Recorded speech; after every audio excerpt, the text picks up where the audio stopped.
Hello and welcome back to Inquisitor Martyr. Last time we ran some intel missions, and yeah, we'll keep running some intel. I really got an intel. I got an intel back on that mission. That's just disrespectful. Oh well. Actually, let's check. Did we make any progress? Not really.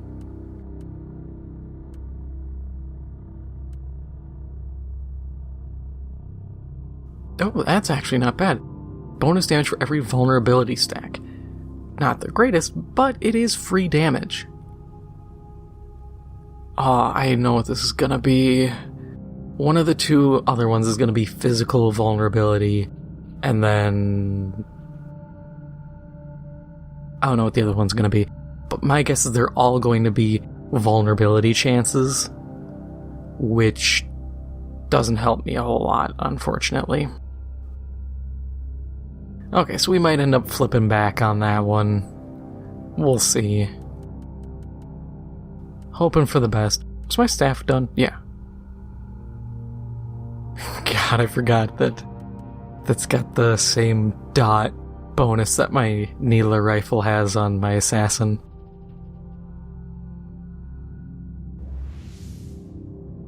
That is just insane how much damage that is.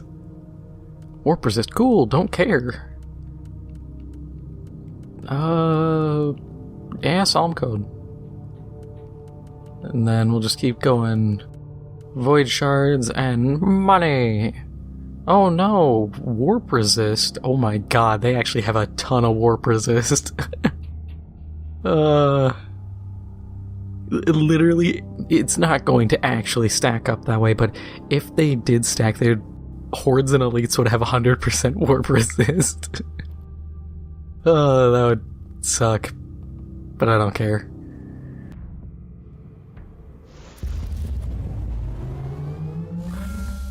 The very existence of this filth defiles the Imperium. They may be great in numbers, but if we sever the head, the body will die. Kill their leaders and break their will.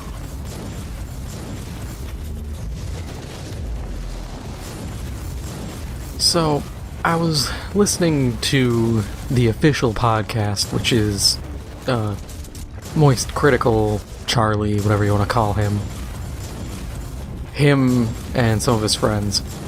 And it was their New Year's special episode that they didn't plan for initially, but God, what's his name? Andrew. Andrew was talking about Wizards of the Coast and Magic. Because he was...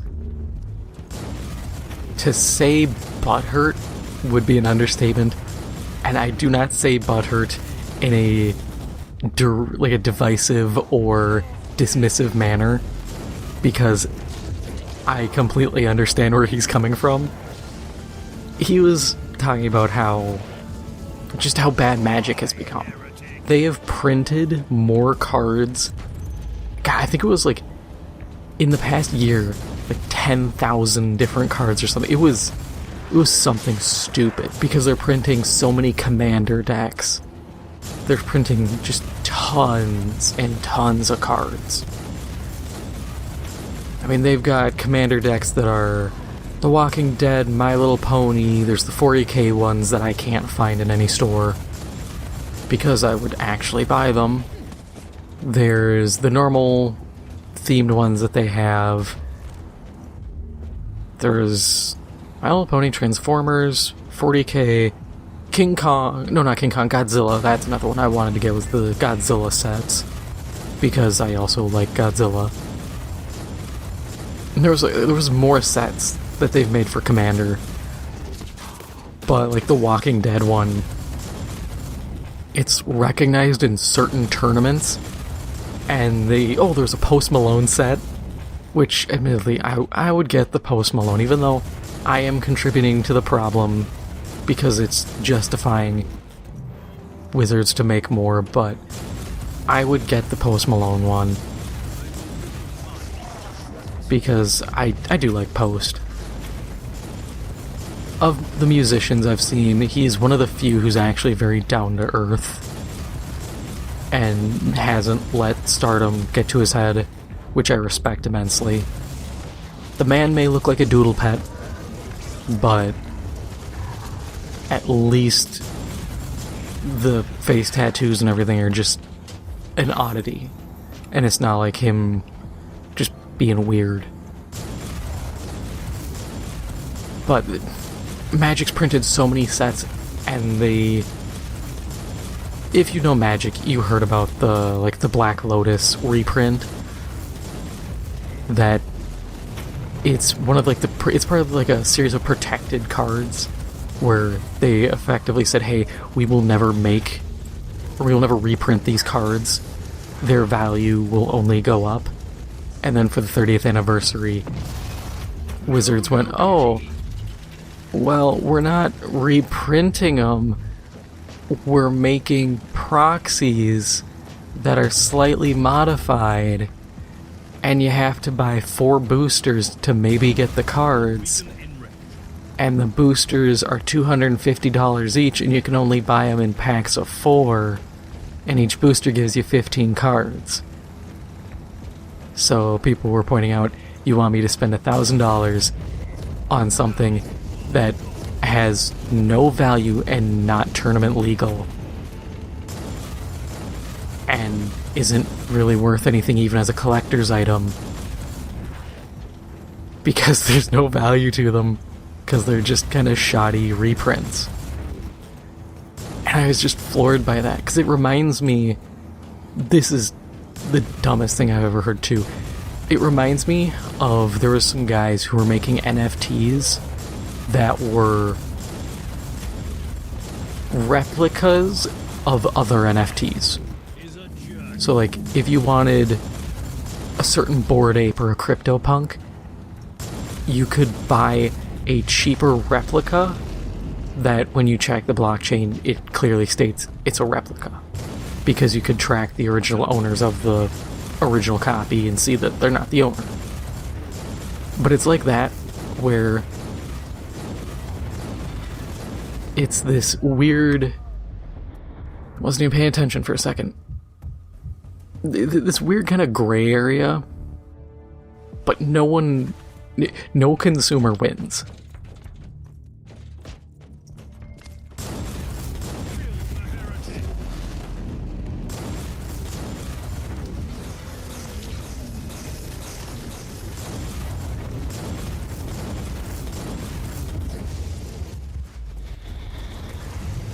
But it does suck seeing Magic kind of go this weird way.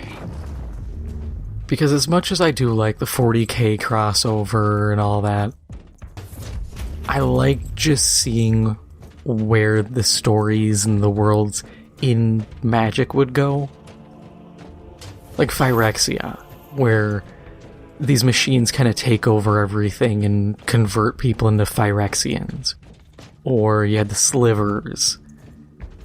You had my personal favorite, Innistrad, because it's this gothic horror with vampires and werewolves and Lovecraftian horror, and like the Scabs, which are essentially Frankenstein's monster. So like a D&D flesh golem. And I loved them. I thought they were the coolest worlds and so interesting, and the characters were neat, and then it's just bull rushing, hey, Transformers, that's a thing. Andrew compared it to Fortnite, which is a very good comparison. And I'd almost call it the Fortnite effect, where you stop doing creative things and you start leaning more towards just licensing stuff. And that unto itself is such a danger. Because the game loses its identity when it's just, oh, here's the, let's just say, the Stranger Things pack. Here's the Alien pack. Here's Predator. Here's the Terminator set. It starts to just become IPs in a card game. And that, it reminds me, there's a little-ish card game called Smash Up, where you take, they're essentially themed decks, but you take half a deck, and then you take half of another deck, which is essentially one full deck, because nobody gets a full one of a single faction. But you smash them up, smash them together, shuffle them, and play battling each other. And they had one set that was like the Cease and Desist pack, which had like not Star Trek, not Star Wars. They've had not Power Rangers, the obligatory Cthulhu pack, and some other ones where at least that it's the kind of haha we're poking fun at it, as opposed to just straight up being like, yeah, this is a Star Wars booster. $5 for a booster, please.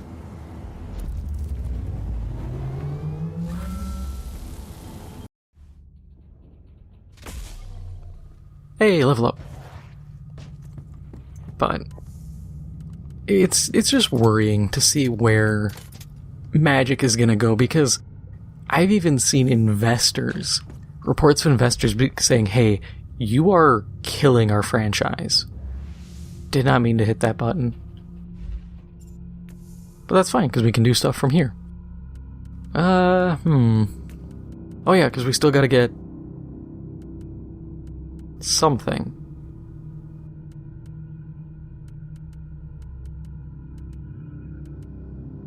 Yeah, because we gotta build through this to get... that cooldown's not really worth it, if we're being honest. The rest of this is worthwhile, except for that one. So we'll probably actually not grab that, capstone ability. Which kind of sucks, but it's whatever.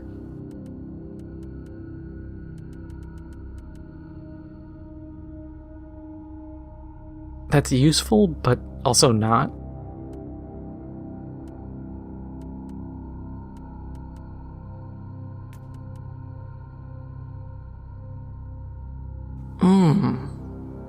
That's a spicy one. Because that gives me like 12% heat damage. We'll save it. We'll knock out these 5 and then come back for that. Because yes, this is... Okay, actually, I'm talking myself out of it. Let's just get this, because this is more damage now. What's this last one? Oh, overheat bar. Don't care. Also need to open this back up for another intel. Enemies are armored. Totally fine. Enemies have chance to spawn a demon. More stuff to kill. Slam code. Void shards. Warp resist. Oh no, what will I do? And money! Which... hordes are more dangerous. I don't care. I'm gonna wall up the horde before it touches me.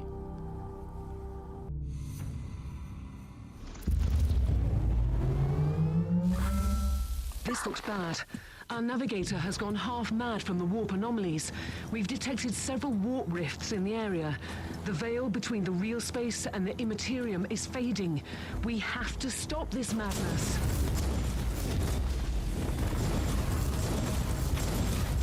The more I think about it, the more I realize that we've kind of seen the Fortnite-ification or the Fortnite effect in Call of Duty.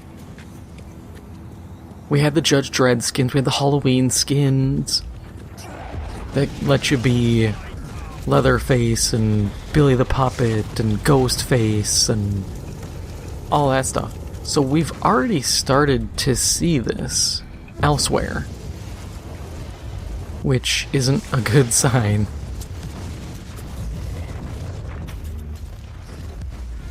But at the end of the day, there's not a whole lot you can really do about it. The easiest thing is to just not buy stuff. Simple as, and it's what I do. As much as... Okay, the 40K set for Magic I still would buy, but I don't go out of my way and buy a lot of skins. I'm very, very Perhaps we can save the day after all. strict on my cosmetics, mostly because I sit down and actually break down the prices, and that instantly makes it the most revolting thing ever. And people don't get the real logistics when it comes to making skins and for microtransactions. If you make a skin that's worth $5, and it takes, let's say it takes a guy 20 hours. Let's say he's paid $40 an hour, so total $800 to make this. As long as you have, let's see, so you would need 20 for every 100. So as long as you sell like 160 of that $5 skin, you've made back the cost of your artist. And I'll tell you here and now, you can easily sell. With games like Call of Duty and Fortnite, you can sell 160 of a skin in a minute. The investment compared, like the time investment compared to the return, so your ROI, return on investment, is so high that you can just pump stuff out. You can have skins for days. And as we saw with Call of Duty, they had a skin where it was supposed to be one of the guys is like a anthropomorphic dog. And it turned out they just lifted the art from someone else. They made the model, but they completely lifted the original concept without any modification. And that's becoming a rising thing, and while that might be mitigated to a degree as more people, and especially as studios start using AI art to generate concept art for stuff, it's still a very risky thing. And God, AI, that's gonna streamline things a ton. People have already started using it to make little bits of code for games, which I think is actually really cool. I've seen some people go, well, isn't this gonna make a bunch of games come out and kill the industry? Not exactly. I think it will streamline things if used properly, but I don't think AI is going to doom everything like everyone assumes. Because at the end of the day, you still have to debug it. You still have to sit down and work on it. The AI is not going to be good enough to make a game from scratch. Not only one, would that take forever. Two, it needs a database. It needs a data set to work off. So you would have to, let's say you want to make a first-person shooter. You would have to load up every first-person shooter source code ever made. Why? Because you need a good plethora. And that's really the only way to do it, is to have a wide enough variety that it can pick and pull from. Because if you just have the code for Call of Duty and Battlefield and only the past 3 games, it's going to just start pulling from those games, and because there's so little in the data set, it's just going to start copying segments. And unlike some parts of code where you can get away with copying, it's likely going to start pulling big segments. And then, like I said, in the end you have to debug it, because it's not going to be debugging as it makes the thing you request. God, that'd be horrible. It would probably take as long to make a game at that point.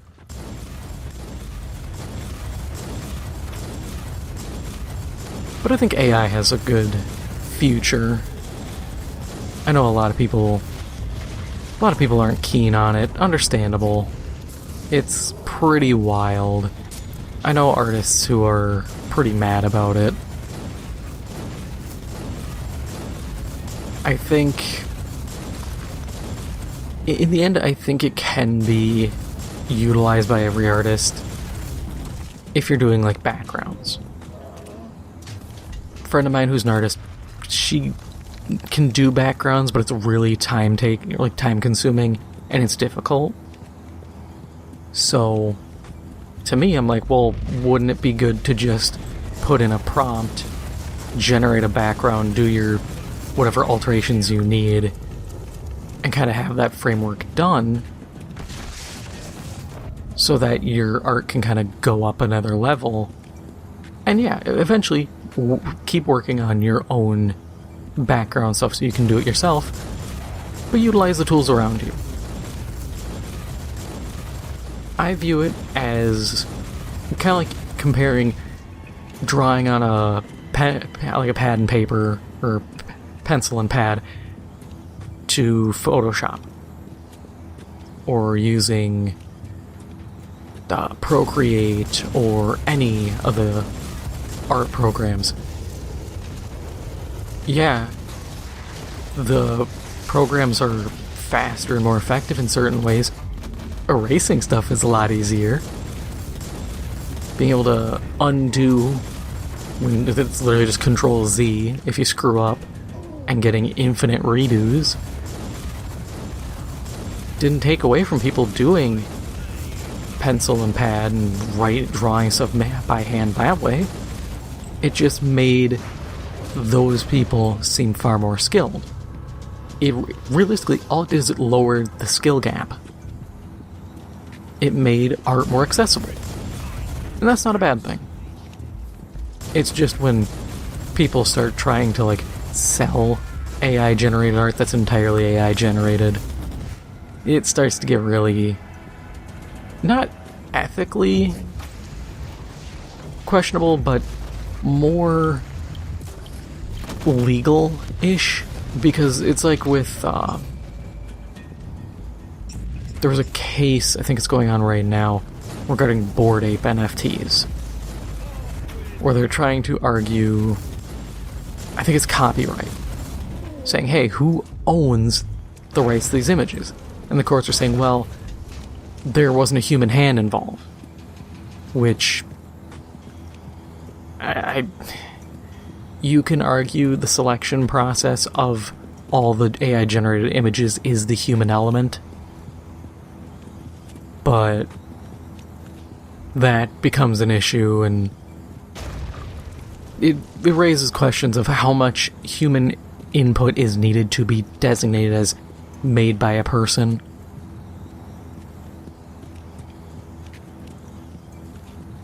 Because you could, if you want to get real weird, start arguing like, well, if something's made by a machine, it's an AI making it.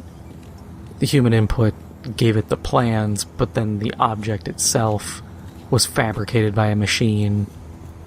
It gets stupid. These arguments I can't even make in good faith because I think they're BS. But it's gonna come up eventually.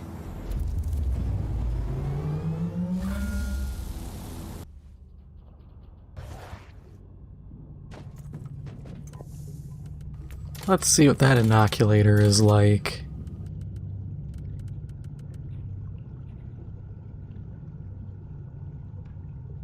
Ew. I mean, that's... bonus damage for bleeding? Cool. Against poison enemies? Not cool. Oh, that's what the other one's gonna be. Okay, yep, so...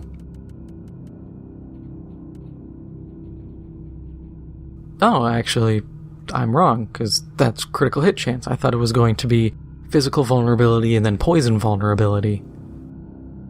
Yeah, so I don't know what that last part's going to be, the kill commander creatures.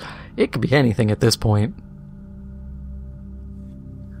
Still haven't killed rebels Rebel elites on my level or higher. Everything else slowly, but oh well. That is all for now. If you enjoyed this episode, make sure to hit the like button, it helps out the channel a lot, and if you haven't already, make sure to hit the subscribe button. Thank you for watching, and I'll see you in the next one.